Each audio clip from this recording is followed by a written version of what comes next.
T-minus 20 seconds.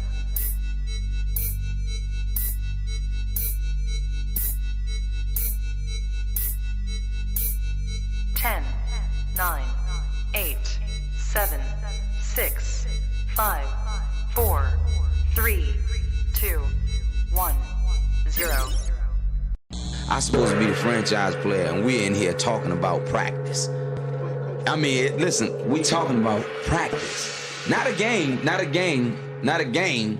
We talking about practice. Not a game, not a game. Me. Bam, bam. Me, man. Not a game. Slap that like she scored 30. What are we even talking about, man? We talking about sports here. Yo, yo, yo.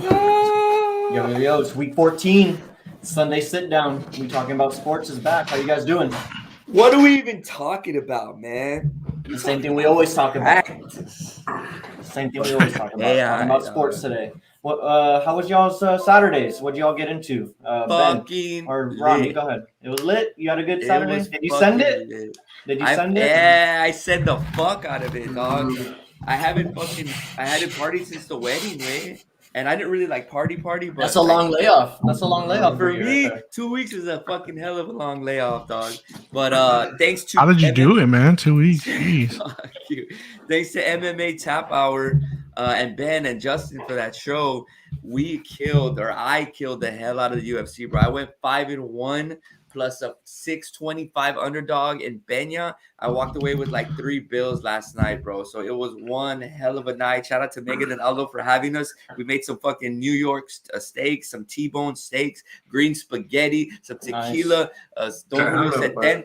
We went fucking hard. You look like you eat your steaks well done. Is that a good assessment? All right. Medium well. Medium well. All right. Getting close. I like medium well. That's the temperature to go with. Okay. All right. How are you doing, Ben? I know you're all in on the UFC. Yeah, I'm recovering. Ron says he went hard and he looks sober as hell. Shit, I barely woke up for this. I got right here. I'll tell you that we had Roofie in town, so we had a little late. Yeah, shout out Roofie. We had a late Friendsgiving. Watched the fights and hell of a night of fights, man. It was great fights. A lot of finishes on the card. Great fight. And the breakdown from the Tap Hour was pretty much on point. And still with Oliveira, and still down to the round, Ben. On to the point, down to the round.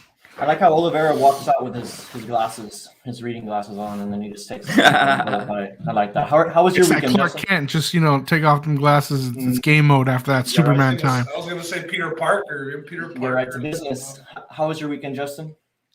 It was good. No complaints so far. We got the best part of the weekend coming up within the next hour. We got the Cowboys playing, so I'm looking forward to that. That always decides what my week's gonna be like. The mood gets set on Sundays for me. Yeah, that's whether or not you wake up early on Monday, ready to watch SportsCenter, or if you take your time reading the sports updates over the weekend. So it happens. But I had a good weekend myself. I woke up today in San Antonio, and the weather was like in the 40s. So I'm freezing my butt off over here. I know it's getting cold. It's getting close to winter time. And with that said, we're getting close to playoff time here for the NFL. So let's go through real quick before we get to week 14. Let's do a little since we've been gone. We've already touched a little bit on the UFC 269, but nonetheless, let's just get into it. On Thursday, we were here with y'all. We were talking about the Vikings and Steelers game, a game that we also did call pretty good. Our plays for the day, I think we had 6 of them officially that we threw out on the card. It went 5-1. So we had a good day, but the person who had an even better day was the guy here in this picture. Dalvin Cook was running through the Steelers defense at 35, 200 yards against the Steelers defense. Not looking good there in Pitt. Yeah, we had a follower of the podcast comment that Dalvin Cook would have a 200-yard game. No, Edgar. It was Edgar. Follower of the podcast. It was Edgar Diaz, man. Shout out to him. He said that Dalvin was going to have 200 yards and 3 TDs, which he almost did. But like Justin said, if you watched our pod on Thursday, our Thursday night pod, Roland's picks killed it. Ben's picks killed it. My picks did well. So make sure to watch the Thursday night shows, man. Najee Harris, over rushing yards, hit. Najee Harris, rushing attempts, hit. Vikings halftime, full time, hit. What did you take, Roland? Jefferson was the only one that did Harris, anytime touchdown scorer. Oh yeah, Najee Harris, anytime touchdown scorer hit as well. I think the only thing we missed was the Justin Jefferson, but he still put up like 79 yards, and he had like he was there if he doesn't drop. Yeah. It looked like he was going to be the one that went for 200 the way that game was starting, but a couple of drops, a couple missed passes on Kirk Cousins' end, and they didn't get there. But good thing about the Thursday game, though, is it's the only game on TV, so we really get a chance to just zone in on that game. Yeah, true. And that's where you get all the props and the different plays, so definitely in on it. And then Justin, your boy, Bryce Young. The Heisman winner. Ron's boy, my bad. Ron's boy, the Heisman winner. Locked it up the last 2 weeks. Comes away with the Heisman. Honestly, I think Ron was talking about it a couple of weeks ago. This being the least that he's watched college football. Out of all the years that I've watched, I've still watched a lot, but this is the least to where I didn't know who the other real contenders were other than Bryce Young. So he wins the Heisman. It was all Bryce Young. A defensive lineman got second place, which is a complete joke to me. When Chase Young was there, way better stats, and he wasn't at that level. It was just a bad Heisman year. Bryce Young wrapped it up after the Auburn game with that clutch touchdown. That was it. It was his after that. He's the first Alabama quarterback to take the Heisman. That's fucking crazy for all the guys that have come out of there. Yeah, but they've thrown out some running backs, as we all know. Quarterback, I think these last few years, Tua never won the Heisman. No, and then last year, what's his name, got second place, the Patriots quarterback, to Devontae Smith. Okay, wow. Even fucking Jalen Hurts didn't win it, right? Yeah.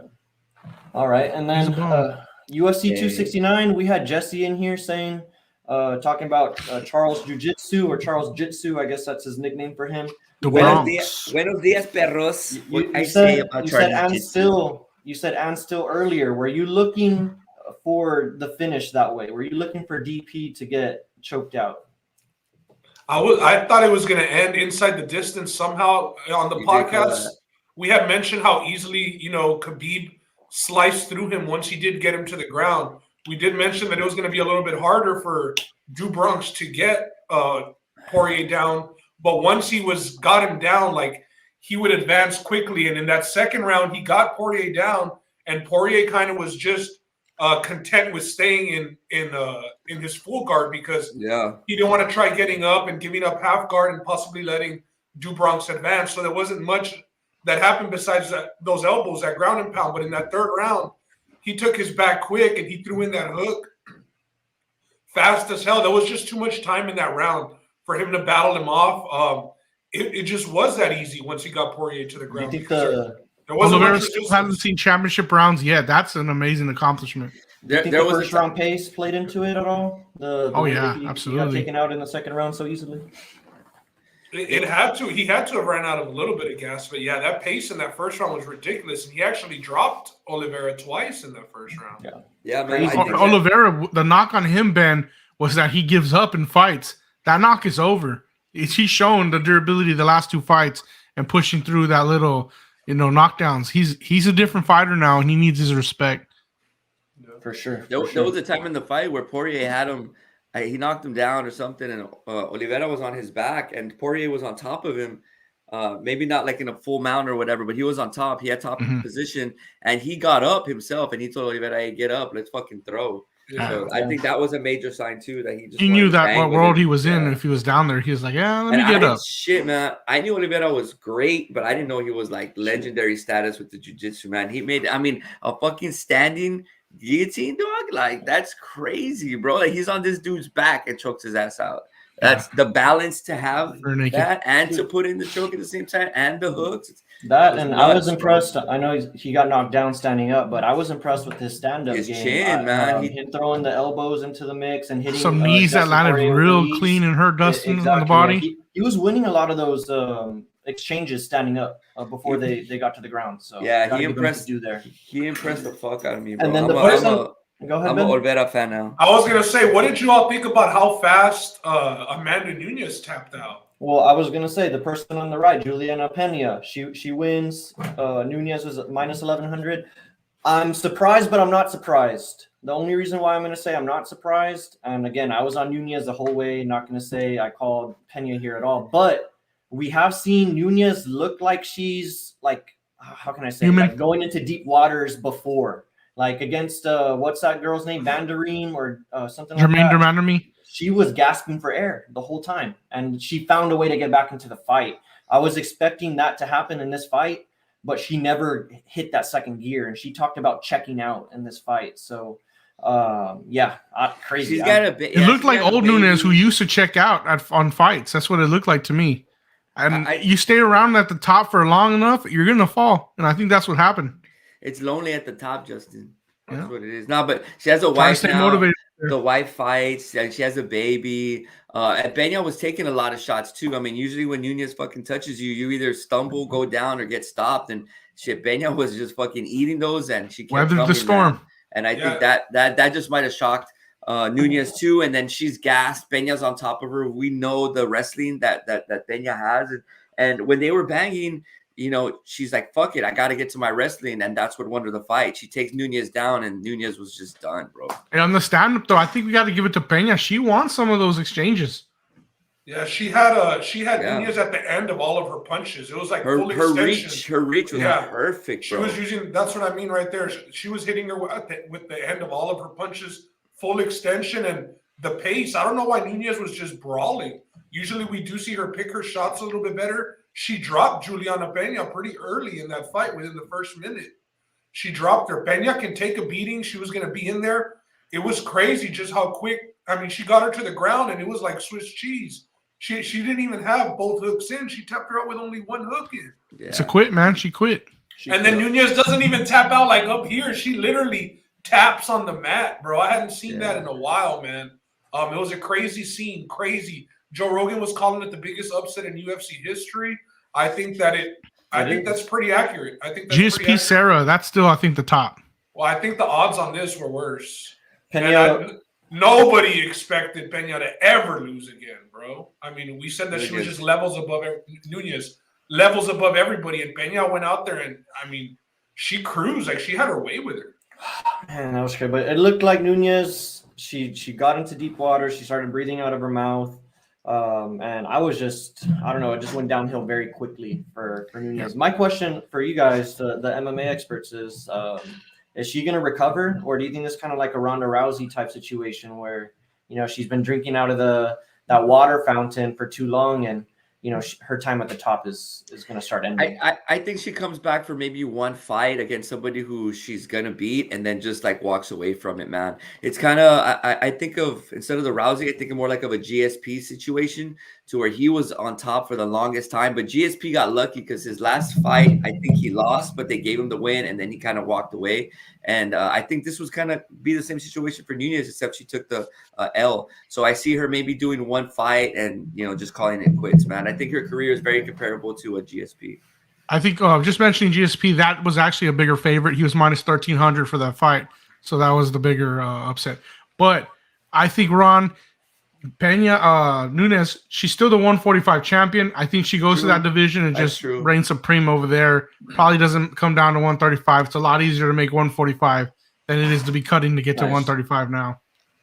Yeah. And Ben, last thoughts on this, man. What are you thinking for this division? For this division, I think there has to be a rematch, and I think Nunez has to take it serious this time. I think that Pena was ranked like 7 or 6. She wasn't that worried about her, or third. She was 1-1 her last 2 fights. It was kind of just a new opponent, new face to throw at Nunez, and she talked her way in it. She backed it up. There's going to be a rematch, and Nunez is going to have to take it serious. Yeah. Ben, what do you think about Kayla Harrison? We saw her last night. Do you think she gets rushed into any scene right away? I don't really care much about her. They did show Doug Rose right away after the. Yeah, but that's a complete different weight class. Different weight class. So, I'm saying they showed her weight. One thing about UFC though, 4-ounce gloves, anything can happen. So that's the great thing about this. Did you like her haircut, Ron, or what? That was dope. And then just real quick, just because we had somebody commenting last week on it, I think it was Derek. Max Verstappen. He wins his first F1 World Championship. And if you guys were up early this morning watching the race, crazy scene. Lewis Hamilton was leading the whole time, the whole race.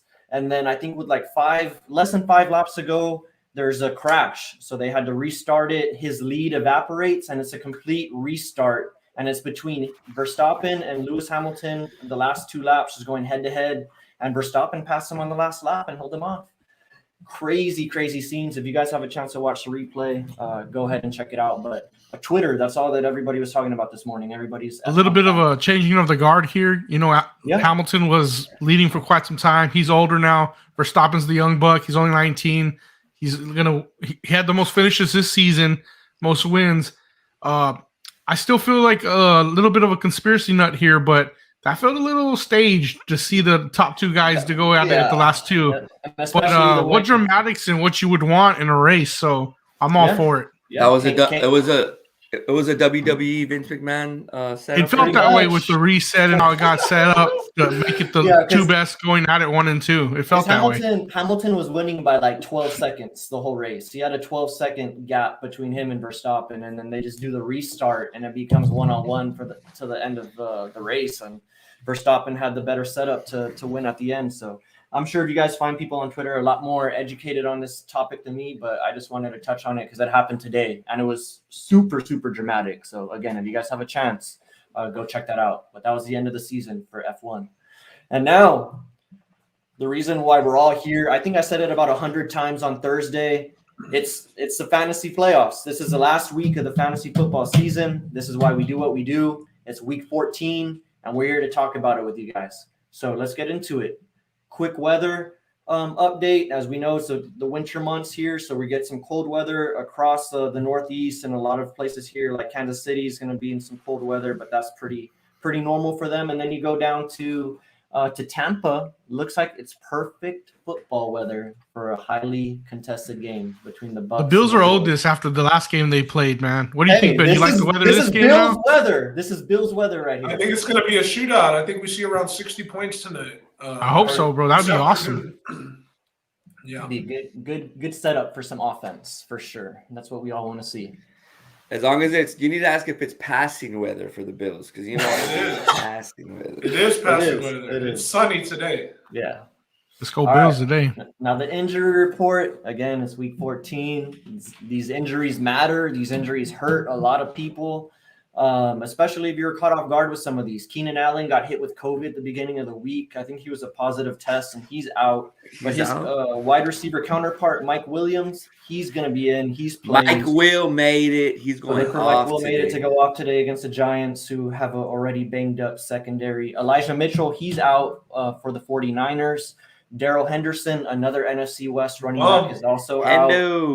COVID got added late last night to the COVID list. So if you were by your phone and you happen to pick up Michelle, if he was on the bench or on the waivers, good on you. Or if you just get to put him in your lineup, even better. Darren Waller, another guy, spent a lot of high draft capital on this guy. And I think I'm ready to call him it's hard to call a guy a bust. Do it. But, man, I don't know. He's out today, week 14.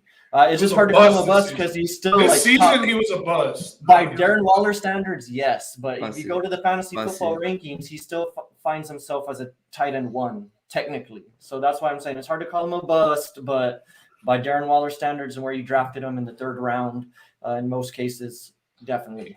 Yeah, it's a technicality. Obviously, the kid's not a bust, but for sure. And then Elijah Moore, another late addition to the injury report, actually got added to the IR. So he's out for the Jets. Look for, is it Corey Davis to be the wide receiver 1 over there? And Crowder. There you go. Good call out, Ben. There you go, Ben. J.D. McKissick, he's out with a concussion. So look for Gibson to get the full workload and not to get poached. So Gibson might have a big game today. Tevin Coleman and Michael Carter, some more Jets that are out, the running backs. So look for like Ty Johnson. And I saw some like Guy Walter on the list to step up. Daniel Jones and Kadarius Toney are both out. Toney hits me in the heart because I picked him up with my fab after he blew up his, I think, week 3 or week 4. I spent like 40% of my fab on him. Probably in hindsight, it's a bad move, but that's a free agency. I think he had the most hype rolling too. He had he had that one game for the Giants, and I mean, we're talking about a Giants receiver. So with the quarterback that they have, you can't really rely on him that much. But he looked good after he got the ball in his hands. So he has been a bust since that blow-up game. Nothing but the training room all-star right here, Tony. Yeah, he shot my Fab wallet in the foot right there. So fucking bad Mark look for me. times. And then lastly, on the outs, the Lions are going to be without 19% of the roster. Most of this is COVID related. Not all of it is, but they had like 6 or 7 guys added to the COVID list yesterday. So the Lions heavily depleted lineup. Dude, Mark's brother is named Martin. He's a diehard Lions fan, and they finally won last week. But he's always talking shit about him, bro. Gotcha. That's why he's like 90% of the Lions have COVID. And then just a little update on the bottom. Tony Pollard is officially out. So no, Zeke, I need you, man. We brought it to you here first at 10:10 a.m. It's 10:36. Joe Mixon, Tony Pollard is not expected to play. Official confirmation will come 90 minutes before, but he's out, man. Corey Clement, if you're doing DFS daily fantasy leagues, Corey Clement, he'll back up Zeke, and we already know Zeke's a little banged up. So shit, that's a running back with probably like 2 G's. I haven't heard that name all year. Good call out.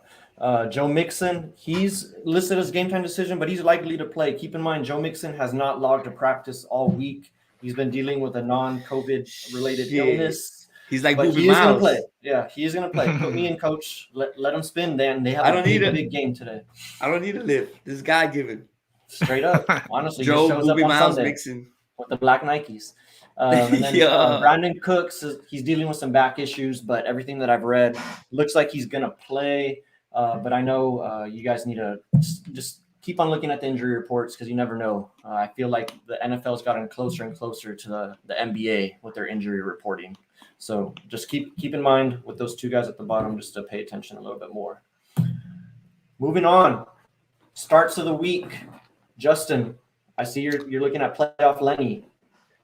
Yeah, this is just a spite pick for me because I'm just upset with the Bills defense from last week, letting all that rushing go. So I'm just picking Leonard Fournette to do it, to replicate what the Patriots did.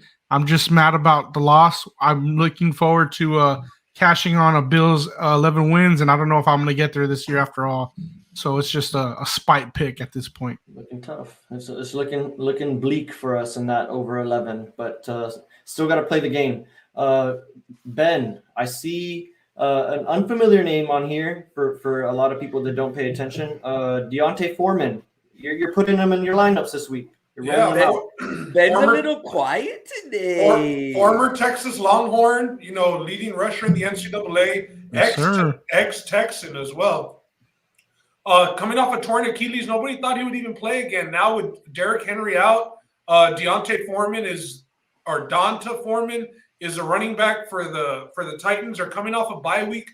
Prior to that, against the Patriots, though, 19 carries for 109 yards.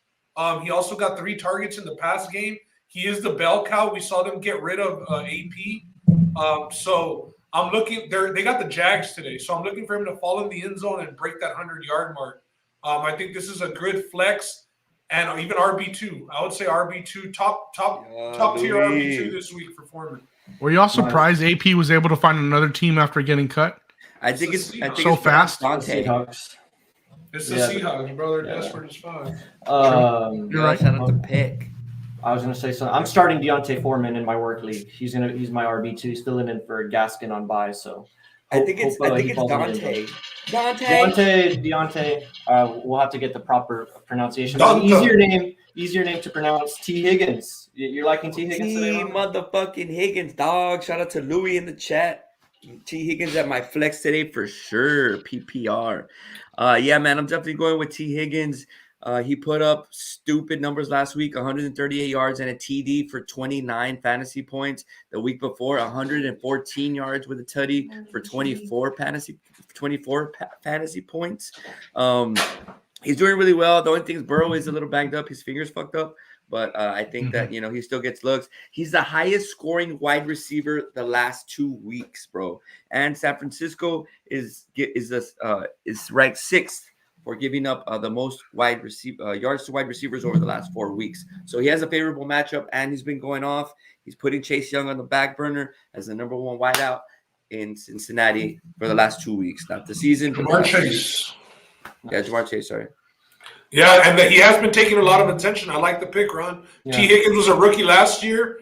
We saw that he had a pretty good connection with Joe Burrow late last year as well. So he can run after the catch. So I like that pick. I like T. Higgins. Big physical guy. Well. He's a fucking big dude too. Yeah, 6'4". He's got some burners on him. And then mine's not putting too much thought into it. It's just Sony Michel and some fill-in work for Darrell Henderson. We've already seen what Michel can do when he gets the full workload behind that Rams offensive line. They got a little bit of a matchup against Arizona, but the way that game went last time, I think they're going to want to try and minimize their mistakes, probably run the ball a little bit more. So give me Michel also to get into the end zone and to get the workload. I mean, he played last week. Granted, it was against Jacksonville, but he got 24 carries for 120 and a touchdown. So I'm not saying he's going to get 120, but you can expect the carries to be from 15 to 20 or maybe even more. And then hopefully, again, that touchdown that gets you that pay dirt. So give me Sony Michel against Arizona and another very important matchup. That game's going to be Monday Night Football. That's the only thing with this pick. It's Monday Night Football. But I'm rolling with him personally. I had Henderson, so I got to slot Michel in my matchup this week. So we're going to move on from maybe not from some must starts, but maybe to some. Oh, shoot. Did I skip over this? Yep, I did skip over the fan mailbag. Yeah. Some questions for some guys that might not be so obvious. So before we get to the question on the screen that's from with my woes, let's hit up Diego's question. Has been in here for a little bit. What's up, Diego? Diego's again, he's a top fan, always commenting. Thank you always for being in the comments. Me and Diego went at it on Thursday night. He thought the Little Steelers were gonna come back and win. Hey, he took them in the teaser though. That 10.5 cashed. They came back toward that teaser. So bye, Diego. Diego, he has a good question here. He says Edmonds hasn't officially been activated, and the game is on Monday. He wants to know if he should get a guy like AJ Green just in case Edmonds actually doesn't hit the field. Does anybody have any more information on Edmonds or just an answer for Diego? Because I think I'm seeing that even though he hasn't been activated, he's going to play. So does anybody have anything to add to that? I only have winners on my squad, so I don't fuck with guys like Edmonds, dog. What about you?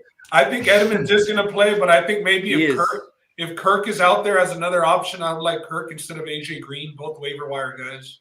There we go. What about you, Justin? Yeah, I mean, the conservative thing to say would be get someone just in case. Also, that plays on Monday to back you up in that situation that you need to get Edmonds out of there. So, yeah, of course, you got to do that. All right. Drop a extra QB, whatever you have sitting there that's not on a bye week or something. Get it done. Make sure to make use of those, those injury designations. You have an IR, make sure to, like Hendo, if he's ruled out, drop him into your IR and add another player. You got to take advantage of those situations where you can stash some more players, like what Justin's saying. And then before we get to Wally's, let's just answer this question real quick. Hurts is on bye this week. He's a lot of guys starting quarterback. He's on bye. So the question is I'm guessing this is based on this guy's availability. He wants to know, do I go Cam versus the Falcons or do I go Derek Carr versus the Chiefs? I'm going to say I've been listening to some podcasts and I've been hearing Cam as a potential quarterback one, meaning he'll finish in the top 12. Ben has a grin on his face. Yeah, because look at you singing for Cam. Look at you. No. I'm just saying. You're already like putting out that little FYI. I might be picking Cam here in this spot. You did talk about the weather in KC. Carr, I think just a lack of options in the red zone. Renfro is a good target, but he's more of a guy that gets you from 20 to 20. I don't like with Waller out. I don't like him, so I'm going to go Cam also. The worst game possibly of his career that he's going to come off of. He had the bye week to think about it. He got benched. So Cam against Atlanta will get 2 touchdowns today. So you think the floor already happened for sure? Yeah. Can they get worse than that? Fucking bench I think he could replicate what he already did. That 27% completion rate. I think he could get low again. That arm is a noodle arm at this point. I have no faith in Cam The only thing I can think of is some red zone options where he scores and takes away touchdowns from Chuba. But after that, I'm going Carr here, man. Okay, all right. Ron, what's your pick here?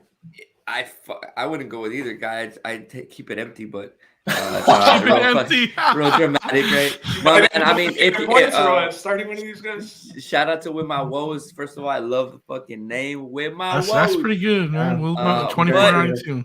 If I had to choose for the reasons that Justin said, I would go Cam, just because he does have a higher ceiling here. KC has stepped up a little bit defensively. They are playing a little bit better. And like Ben said too, who's he gonna throw the ball to? Just Renfro. I mean, Jacobs isn't really Jacobs really isn't that pass catching back. So I just for those reasons, keep it short. I'll go with Cam because he does have rushing touchdown ability. I'll just listen to this, guys. Listen to this shit. I don't even want to say it. I can't get the words to say to come out of my mouth. Like just when spell it. C-A-M. They want you to say I love you and you can't say it and it can't come out. And pick up your hoodie and show the Cam jersey already, dog.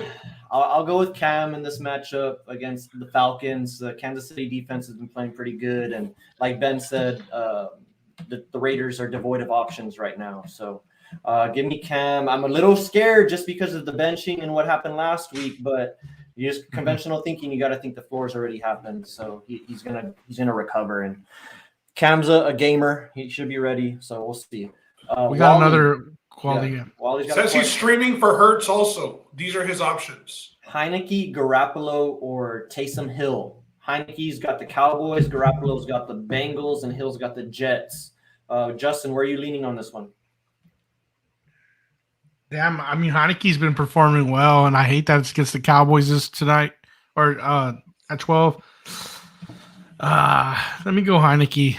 Hate to say it. Wow. I'm going to go Hill here. I'm going to go Hill just based off the rushing, based off the fact that Kamara's back, and based off the spread, the way they expect the game to go. I mean, Heineke, they're 6-point, almost touchdown underdogs. Garoppolo, I mean, with Mitchell out, maybe with the lack of the run game, we saw him and Kittle connect last week. Debo is back, so we might see Debo at running back to hawk some TDs. I'm going Hill here against the Jets. I'm gonna go Hill once. I'm gonna go Hill too. I mean, he threw 4 interceptions the other night, and he ended up at 25 fantasy points, depending on your format. So I'll go with Hill because he has the peripheral stat and the rushing yards. So give me Taysom Hill against the Jets. What about you, Ron? Same, man. I was actually I saw Matthew Berry talk about him earlier this week. We're actually on Thursday night or some shit. And yes, his finger is a little banged up, Wally, but dude, they have the best medical training staffs in the world, bro. So that finger is gonna be like it ain't even. It's gonna be brand new, bro. Yeah. Hey, as long as his legs work. He got a brand Ron, where did you get those stats for the medical training? I want to know where my Cowboys are at. From Raulito Peña, where else he got it from? He's connected. Ron is an insider, bro. I trust this guy. I'm telling you, I wouldn't go with Heineke because I think that Gibson has a solid game. They try to keep the ball out of Dallas's hands, so I think they incorporated. They did lose Logan Thomas after he scored a touchdown last week, so that's one option that's gone for Heineke. The Cowboys are getting Randy Gregory back. I believe it is. Yeah. So I think he'll help and get some pressure on Heineke as well. It's not going to be a good day for Washington, so I lean Hill here as well. So he did have, I think, like Rolly mentioned, 23 points. He's only projected to have 7 points this week, but Kamara's going to give him a push, and we all know what kind of pass catching ability Kamara has. Hill with a fucked up finger, he's not going to want to throw the ball downfield. Peyton might want to call some screens that can, lead to a little passing TD. Music to my ears. I need Kamara to have a big game today. And these are all important, fan questions. So these are all starter sits. It's week 14 for the 100th time, last week of the regular season for fantasy football. Before we move on to betting, just since we're here on fantasy, do any of you guys here on the screen have any crazy scenarios going into today's games for your fantasy leagues that you want to touch on real quick? Well, I have a question. Would you all start Sony Michel or Josh Jacobs? Sony Michel. Sony Michel, even though it's against the Arizona defense? Yeah, just because I respect KC's defense also, and that's on the road. So, yeah. Josh Jacobs surprisingly has been pretty serviceable throughout the year, and I've left him on my bench often. But I need Kamara and one other guy, so I'm going to plug in Michelle. Yeah. So, any crazy scenarios for you guys? Anything going down to the last week in fantasy? Or you guys got everything locked up? I have one of my leagues. I'm already won, like not one, but I'm already in first, and I locked that in. The other league, the K White League. Well, the K White League. I started Cooks. We were doing the show on Thursday, and you guys said start Cooks. So I start Cooks, and he puts up 35. So I need a dub there, and it looks like I'm on the right path to get it. But other than that, man, nothing like crazy. Yeah, I got some crazy situations. Like if I lose, but I score more than the person below me, I'm in. But if I lose and that person scores more than me, he can jump. There's a lot of little different variations there, but some definite drama going on. Wally says he's got a tie right now at 4 through 7. So somebody's going to get left out of that scenario right there. I'm always unfortunate, but at least you're playing till the last week, right? And you're not eliminated like some other people who've been packing it up for a couple of weeks now. Justin? I got Wally in the podcast league this week, too. He had Cooks on me. So now we need to go to 6, bro. That's some bullshit on having 4. You're still crying, Ron. Hey, just win, baby. Just win. All right, what do we got next? Is there any more bad questions or no? I don't think so. But if you guys have any more, we'll get to them as we move on. It doesn't matter. Just throw them here in the comment section, and we'll talk about it. Let's get to the betting segment. Yeah, the betting segment. We got some quick trends here. Just a couple of ones that I wanted to point out. Buccaneers, they're 8-0 straight up in their last 8 games at home. Packers have another good home field advantage, 5-0 against the spread in their last 5 home games. And then another one, the Saints, they're 15-5 straight up in their last 20 road games. Any trends on here that you guys are looking at for maybe your bets today? I'm on the Saints, so seeing them at 15-5 straight up in their last 20 is good. That's one that kind of sticks out for me. Yeah, these trends kind of go against some of my picks, but I mean, there's a lot trends. of and there is situations like the Seahawks are 1-7 ATS in their previous 8 games as a road favorite, and the Seahawks aren't really good, but we've seen the Texans say that Davis Mills is going to be their quarterback. You talked about a banged up Cooks, who's pretty much their only weapon on offense. So the Seahawks might get it done by a touchdown today against the Texans. Yep. Everybody's been smacking them. So and the Giants are 5-1 ATS their last 6 games following an ATS loss. But Jake Fromm is starting today. True. You got to put the context in there. Exactly. These are just trends. These are just trends. Yeah, these are just trends to help you, but then you got to look into the context of it as well, of where we are now. For sure. And you brought up a good point about the Texans. I wanted to ask, do you think that they're a team that I think management is always going to win out, that they're going to, tank for that first pick, or that they're going to show pride and fight, No, they're tanking. They just dropped, one of their linebackers, Zach Cunningham. They just dropped him, and they had signed him to a deal instead of McKinney 2 years ago. I think the Packers picked him up. I believe the Packers picked him up, but a good young linebacker, and the Texans are in full tank mode, man. Once they said Davis Mills gives us the best chance to win a game over Tyrod Taylor, and I'm not saying Tyrod Taylor is the best, but Tyrod has won some games for them at least. Yeah. You know what I mean? Yeah, true. They benched Tyrod, right? Yeah, they benched Tyrod. They're going with Davis Mills. Is there a trend you like on here, Justin, before we get to our picks? Just Cowboys, bro. That's my pick. So Cowboys, surprise. 7-3 straight up in their last 10 games against Washington. Keep it simple, Ron. We got to keep it simple. There we go. I like that. All right, well, let's get to it. It's our betting segment. We're going to try and make some money for you guys. We're going to try and compete against one another. We'll update the records here as we get towards the end of the season. We don't have the records. It's getting tight, though. It's getting tight. I think he's getting closer just because I think, Justin, you went 0-3 last week, or did you go 1-2? 1-2. 1-2. Okay. I went 2-1. There we go. I think I went 2-1 as well. Same. I lost the Broncos last week. Shout out to some new faces in the chat. Juan, I haven't seen Juan here in a minute. Shout out to Juan. Bowie's always in here. He just got on. Juan's probably only in here because he's trying to make a fantasy trade with me before noon, bro. He's been hitting me up since yesterday.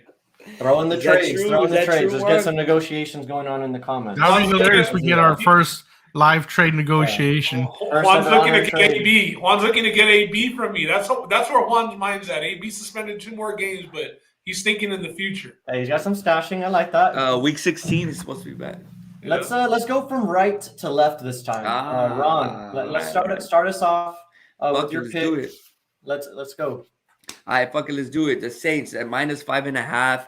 Big news, Alvin Kamara is back. He just adds so much offensively there. New Orleans is 9-3 against the spread on the road versus losing teams. They had a decent performance last week. They were banged up. Taysom Hill gets that injury early, and they still perform pretty well. They're playing the Jets, who are 1-4 as dogs, 1-5 after a double-digit loss as well. What else did I put here? Moore is hurt with the quad, and Coleman is questionable. So, I mean, there's a lot of people, that are banged up. But give me the Saints -5.5. I would buy the hook to 5, just because I like to buy the hooks if I'm going down. Cowboys -4. That's really self-explanatory, man. I'm not gonna give us some explanation on the line, though. Because we see Justin has a 6.5 over there. Oh yeah, that's true. Talk about Cowboys, I'm sorry. Cowboys opened up at 4. This was an opening line. You had to get this early during the week. It's jumped to 6.5. Did you get the line at 4? Ron, I got it. Ron got the book in Vegas. Hey, Ron, the real fans take the Cowboys on Tuesday, right? Because they don't wait till Friday. Well, but to be honest, the line didn't open up at 4. It got to 4 at one point, and then it jumped back up. So that was. I got it early as fuck. Ron got it early. That's why he has a. It was there at one point. It was. Yes, it was. Why the fuck on the 9th? Being like that, putting him through the trial because he got 6.5. So anyway, timing. Yeah. So Cowboys -4. I think this is a revenge game. They lost both games to Washington last year. They went 0-2 against them, so they need a dub. They played Thursday as well, so they have a lot more rest. Randy Gregory is back. The football team, again, like I mentioned earlier, has no Logan Thomas. That's a big target, in the red zone as a tight end. Montez Sweat, I believe, is hurt as well. They're 5-2 against the spread at Washington, the Cowboys. So give me the boys at -4, -6.5. Somebody said they were -9. I don't know how true that is. On a local, but it's probably because they've got a lot of Cowboys fans on that. Yeah. And then the last pick of the day, Bengals +2. I'm on the other side of Roland and Justin on this one. Mitchell and Wilson are hurt. The San Francisco D has Mosley, their cornerback, out as well. Cincinnati at home has won several games. San Francisco on the road has lost 3 out of the last 4 weeks. Cincy's 6-1 against the spread after a home loss, and San Francisco's 1-5 against the spread on turf. I think Joey B comes back, has a great performance. We talked about T. Higgins, what he's brings to the team, and I think it's a high scoring game, and the Bengals cover, man. There we go. All right. What about you, Ben? Yeah, I'm gonna start at the bottom, and this is a shot at Louis Rocha, a Ravens fan. I'm going with the Browns -2.5. When you see this matchup and you see the Ravens at the top of the division, you see the Browns. Baker's been hurt. There's been a lot of talk about why they haven't switched quarterbacks. But then you come and you see them as 2.5-point favorites. Pretty strange, you think. You know what I mean? You would think the Ravens are the better team. They should be favored. But Vegas doesn't. I mean, they're not usually that wrong about this. And we've seen the Ravens. We saw Marlon Humphreys, the corner. He's now hurt, out for the season. The Browns had the bye week. Kareem Hunt's back. They're saying he's going to be a full go. So you're going to get a heavy dosage of Chubb and Hunt. Make Baker throw as little as possible, hopefully 20 attempts or less. So I'm going to go with the Browns to get a big win against the Ravens. Last week, I stayed off the Bills. Justin kind of called me out why I wasn't on the Bills. This week, I'm on the Bills, Justin. They got embarrassed. I think it's a big response game this week. 3.5. I love that, too, because they could lose by that field goal. Hopefully, Lenny doesn't score in OT, takes the knee and then they kick the field goal to win and cover by the hook. But I think the Bills could win outright. Big game for the Bills. This is going to tell us a lot about the Bills. And then the last one, the Cardinals, the best record in the NFL, -2.5 against the Rams. We've talked about the Rams being kind of in the position of the Bills where we don't know, are they pretenders? Are they for real? High expectations, but they haven't been living up to it. This is a big test for the Rams. They've yet to win a division game. 0-2. But they've got the Cards. The Cards are at full strength. Hopkins is back. Kyler Murray's back. Edmonds is back to be there with Connor, so you get that 1-2 punch. And it's going to be indoors. It should be a track meet. Give me the Cardinals to stay on top of that division and beat the Rams. What's the over/under there? I wonder. It should be a pretty high number. Yeah, it should be a high number. It should be a pretty high number. I like the picks, Ben. I like the picks a lot. Moving to my picks. 51.5. A bit of a large number, but give me the Chiefs at -10 at home against the Raiders. There's been much talk about the Chiefs not really being a good against the spread team, and that is true. But over the last couple of weeks, they've been playing a little bit better. That defense has been turning the ball over. They've been creating a lot of turnovers.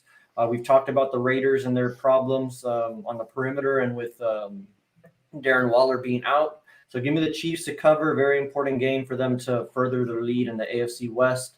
So give me the Chiefs. They're also a good teaser piece. Talk about that maybe a little bit later. Give me the Saints -5.5. Jets kind of reeling towards the bottom already, already positioning themselves for the 2022 draft. That's what their minds are on right now. Give me the Saints -5.5. The Saints are still trying to fight for any playoff life that they might have too. So the motivation is going to be on their side, and they get the boost with Kamara. And then give me the opposite of Ron. Give me the 49ers -2. This one, just a couple little things here. The 49ers, they're taking all the big money. They're taking a sharp action right now. So their line got steamed. There's been a lot of line movement on that. So I like to look at that when I'm making these picks. And then also, I just think that they're trending a little bit better than the Bengals right now, personally. So give me the 49ers -2. Very important game for both squads. Niners at 6-6, and Bengals, I think, they're 7-5 or 7-6. If I'm not After mistaken. Justin gives his picks, I want to talk about that game a little bit because it's interesting off of what they're both coming off of last week. So yeah, for sure. And then those are my 3 picks. So I'm finishing it off with the Niners -2. And Justin, I think you're still the leader in this contest. Why don't you take us through your picks? All right, I got the Cardinals at -2.5. The Rams thought the Super Bowl was week 3 when they played the Buccaneers. After that, they haven't been the same. They already lost to the Cardinals by 17, and they haven't beat a team with the winning record since. They got losses to the Titans, 49ers, and the Packers. I think the trend continues. I think the Rams are fugazi. They're frauds. I don't think they're going to win here today. Listen to that shit, Marky. Listen to that, Marky. Fugazi. Fugazi. They give me the Cowboys -6.5. This is my home team, my homer pick. I have to go with this. I don't really think Ron got the line at 4, but it's whatever. I'll let it slide. No sweat. I took it at -8 last time and still cashed. And then I'm going to go against Ron here again. San Francisco -2. We saw what the Bengals did last week. They laid a complete dud. I think they do it again. There we go. I like that. We got Joseph in the comments, who's a Niners fan. We've got some Chase. We got some Jamar Chase fans, some Joey Burrow fans. Both of those teams, guys. So kind of through your thought process, the San Francisco 49ers last week got handled by the Seattle Seahawks, a team that we've seen struggling all year. We saw the Bengals against the Chargers getting routed, come back, and then Joe Mixon probably had the weirdest fumble of the season.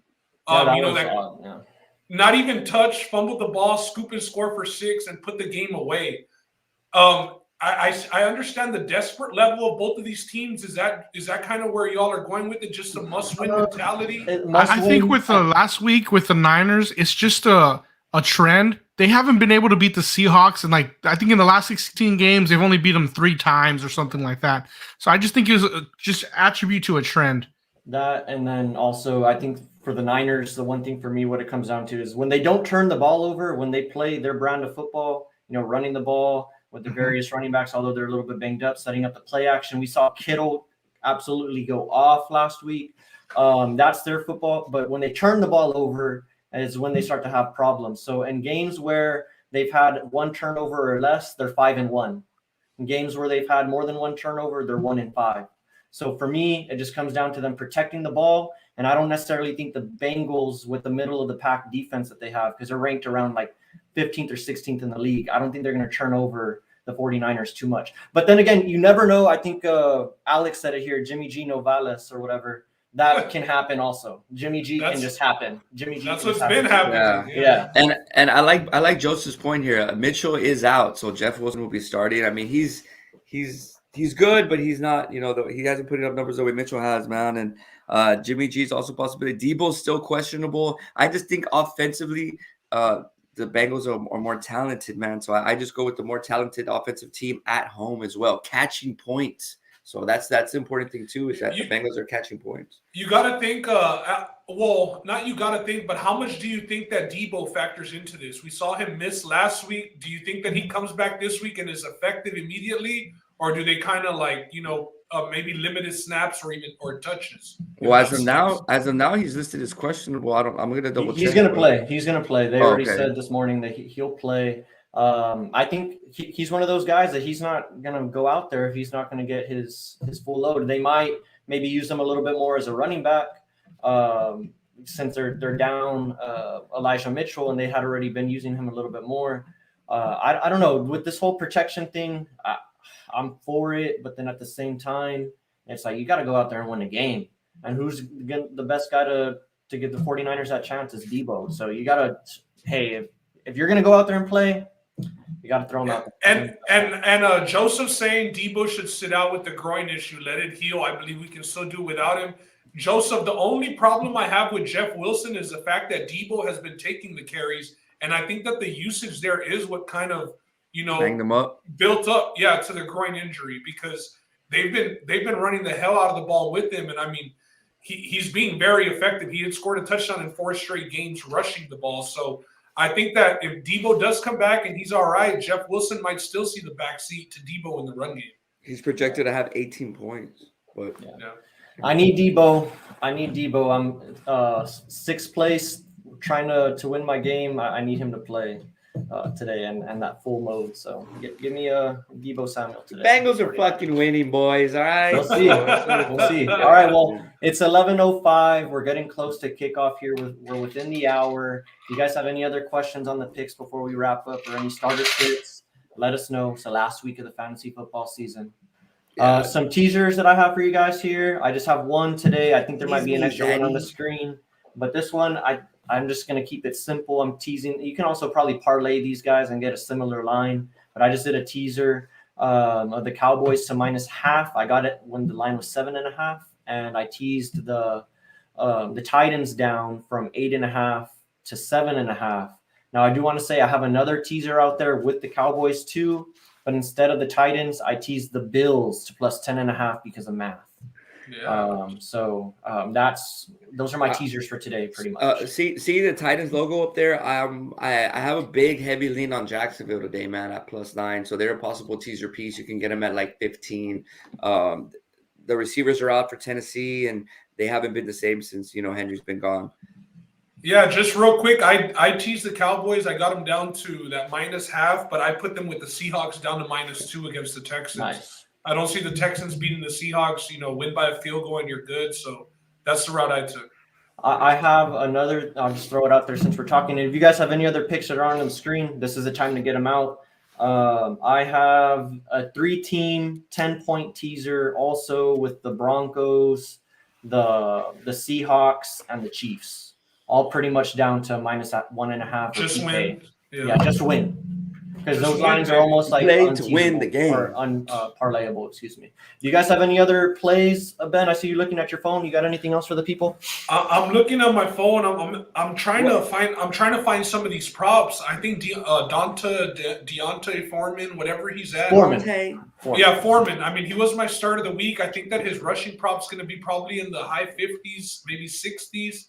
But like I said, I expect him to get 100 yards against the Jaguars today. The Jaguars aren't a team that's going to run away from the Titans and force them just into a passing game. I think that, the Jaguars, like Ron said, he does like them at +9. They have been live in several games where they've been dogs, but they're not winning by margin. They're keeping it close, so it should still keep the Titans into that, play style of run first with Foreman. Nice. I like that call out. I'm probably going to go look for that prop because you bring up a good point. I don't think that number is going to be too high. No, it can't be. On Foreman. Yeah, that's a very good point.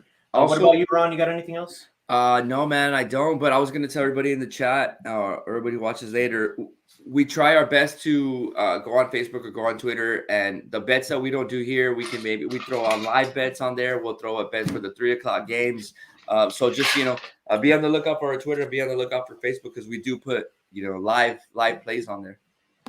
Yeah, and look, Joseph here in the chat. We talk about sports for real. Yeah, when we're having this in-depth conversation about Foreman today and looking at his player props, we are talking about sports. Bro, let me see if I can pull that up. We've been killing the shit out of it, man. We killed the Thursday night game. The UFC picks were on point, man. So Foreman we made some fucking money this year. On this book that I'm looking at right now, this is a local, but I have Foreman. His rushing yards prop is over under 54.5. I mean, come on. Are we serious with that? At halftime, fam? Like, that's crazy. So you're taking that. You're taking that. Oh, 100%. 100% I'm on that. As soon as we log off here, I'm putting that in. So is it an official play? Yeah, that's an official play. That's a wild number, bro. Like I said, I was expecting high 50s, low 60s, 55, he said? Yep. 54.5. I'm going to put it on here so everybody in the chat could see. Official play, Dante Foreman over 54.5 rushing yards. 54.5 rushing yards. I bet.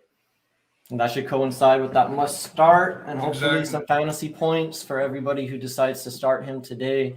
You guys, Ron, I see you have your Cowboy sweater on. Were you watching the game? Are you ready for tonight's or today's game? They're playing at 12. Last fucking ready, dog. I'm gonna go to Diaz Diner. I'm gonna get some breakfast. I'm gonna get some taquitos con una salsita, un cafecito, and I'm gonna watch these Cowboys do work and then go fucking Christmas shopping. There we go. I like that. And Ben, I see you got the Josh Allen jersey on. You got the Bills cap on. Yeah. It's a tough week for you. I know we talked about it on Thursday, but let's talk about it Sunday. What are you thinking before we log off? Yeah, I'm gonna probably watch the noon games here, and then I'm gonna head to Rick's house. Rick's been in the comments. I'm gonna go watch the Bills and Bucks game over there at his house. Is Rufy still here? Nah, Rufy left this morning. So, yeah, man, pretty chill Sunday. Recover from yesterday and ready for another week of work starting tomorrow. Shit, the holidays are around the corner, so it'll be some off time. That's a good thing. And what about you, Just? What are you looking forward to most today? Is it that Cowboys game? He's looking forward to Eddie's barbecue. That's what he's looking forward to most. Yeah, it's Wings Sunday. I'm gonna be making wings again. We're gonna get that perfected, that recipe. Cámbialo, cuz. I'm working on something. Got to get it done right. Hey, I'm gonna be down in the valley around Christmas time, Justin. I'm gonna try those wings on that Sunday of Christmas, maybe. I'll put a little plate for you so you can have some. All right. Oh, he's gonna give you a plate to pick up. We can't go or what? Yeah, you can come. You can come. Yeah, I'm talking about going to watching some games. Or what? I never even said that. I have to plate in the bed of the pickup. Just come up and pick it up. It's already like in foil and shit. Like, hey, I'll take it. What flavors are you rocking with though, Justin? I'm just curious. I'm working on this like buffalo lemon pepper, where it's like a mix of buffalo sauce with lemon pepper. I'm trying to get the right balance on it. Okay, dude. I need to see some pics, and I'm gonna have to taste those for sure. Myself, I'm just looking forward to fantasy football. Honestly, that's probably the most stressed that I've ever been. 3 leagues. I'm all in that 4th through 6th spot, so with the potential to drop out in every single one of those leagues. So nothing is for certain for me. I could either come back on Thursday in a super happy mood, ready to talk fantasy, or we might not even talk fantasy on Thursday because I'm not going to talk about it if I'm not in the playoffs. So you're out of that segment. I'll recuse myself from that segment. I'll go off air. Big Sunday for me on fantasy football, and it probably won't end until Monday because I got Michelle going in one of those leagues. So that's it for me. A lot of Rams and Cardinals players in a lot of people's fantasy lineups. They're one of the two of the better offenses. So a lot of fantasy matchups will be coming down to Monday Night Football tomorrow. Should be entertaining. Edgar says they're going to leave the plate in the mailbox for the mailman. Come there on. Hey, don't be putting shit in the mailbox, way. I know it ain't your route, cuz, but just don't buy for a plate. Then they're going to be a bunch of ants and shit in the mailbox, way. Like, we don't want that. Do you see that out when you're out in your routes? Fucked up mailboxes? Yeah, I've seen keys, drinks, chargers. I saw Bud in there one time. I'm like, what the fuck? What do? You just leave it there? Just don't mess with it? Oh, I see you. I'm not going to take it. Justin just trying to incriminate. Hey, I'm trying to get an extra charger. You know, let me get that charger. Even if he takes it because he ain't saying that shit on here. Nah. Text me what you took, bro. Text me what you took. Hey, man, but like I was saying, I know, right? What I was saying earlier, man, follow us on our socials, bro, and comment and interact, throw us some love, throw us some likes, and if there's stuff on the show that you like that we're doing, let us know. If there's some stuff that you don't like, I was talking to Duke, shout out to Dukes, and You know, he had, you know, some opinions, you know, for us. So I mean, and we love to hear that shit, man. So let us know what y'all like, what you don't like. Twitter, Facebook, whatever, man. Just hit us up, or if you just have questions about bets. So was Mondo watching this morning? I didn't see him in the comments. Dude, that guy sleeping until 4, dog. Sunday. Yeah. Mondo's gonna wake up and be like, "Oh, did this player get hurt or some shit?" Because he's gonna see a dud on his fantasy line. It's gonna be like 4 o'clock. Like, oh, I forgot to start this guy. I would have won. That used to be you, Rob, before you got married. That used to be you. Starting Kyler Murray and he's inactive and shit. I know, and I lost, and that's the week that Jonathan Taylor put up 50 for me, and I almost won. I lost to Rolly. There we go. Another week in the books. If you guys don't have anything else to add today, I'm pretty much ready to sit down and watch some football. Get the last minute stuff down. Got 45 minutes to tip off, and good luck to everybody. Thanks for tapping in with us. Yeah, woo! Week 14, let's go. Let's go.